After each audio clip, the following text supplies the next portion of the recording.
फुले आंबेडकरी तत्वज्ञान विद्यापीठाची परीक्षा झाली. संपू? ठीक आहे. हे ज्ञान सत्ता शिक्षण सत्तेचा हा मी प्रयोग सांगतोय. कन्हैया जर जाती अंताच्या बाजूने जर कन्हैयाचा नेतृत्व जर आपल्याला वळवायचं असेल तर एक महत्वाचा मुद्दा लक्षात ठेवला पाहिजे. जर आपण तो आपल्या बाजूने कळलेला आहे आणि केवळ मनुस्मृतीची होळी करतो, केवळ रोहितला आयकॉन मानतो, एवढ्यावर समाधान मानून जर चाललो तर कन्हैयाचं नेतृत्व आपल्या हातातून केव्हाही निसटू शकतं. कन्हैयाचं नेतृत्व जर जातीअंताच्या कामाला लावायचं असेल, वर्गांताच्या कामाला ते लावेल, ते लावतील.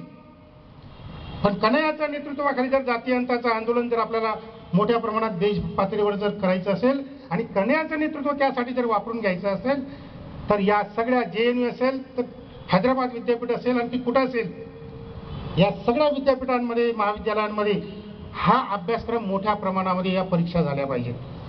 म्हणजे आपल्या विचारांची मुलं तिथे तयार होतील, जातीअंताच्या विचारांची, फुले शाहू आंबेडकरांच्या विचारांची. आणि मग हे मुलं कन्हैयाच्या नेतृत्वावर दबाव निर्माण करतील आणि मग कन्हैया जातीअंताच्या आंदोलनाच्या कामाला लागेल. शिक्षण सत्ता ज्ञान सत्ता जर मिळवायची असेल तर आपल्याला हा एक पैलू, महापुरुष असतात, ते एकाच वेळेस 100 कामं करतात. ते संशोधनही करतात, ते पुस्तकही लिहितात, ते राजकारणही करतात, ते समाजकारणही करतात, आंदोलनही करतात, संघटना चालवतात. ते महापुरुष आहेत. आपण सर्वसामान्य कार्यकर्ता आहोत. प्रत्येकाने महापुरुषांचं फक्त एकच काम उचलावं आणि ते काम प्रामाणिकपणे करावं.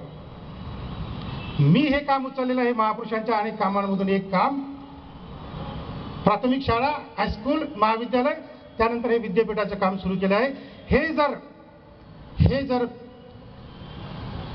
दलित डाव्या चळवळीच्या आंदोलनाला जर हा कार्यक्रम म्हणून जर स्वीकारला गेला तर पूर्ण देशभर ज्ञानसत्ता शिक्षण सत्ता आपल्या ताब्यात आल्याशिवाय राहणार नाही आणि जातीअंताचं आंदोलन देशभर पसरल्याशिवाय राहणार नाही.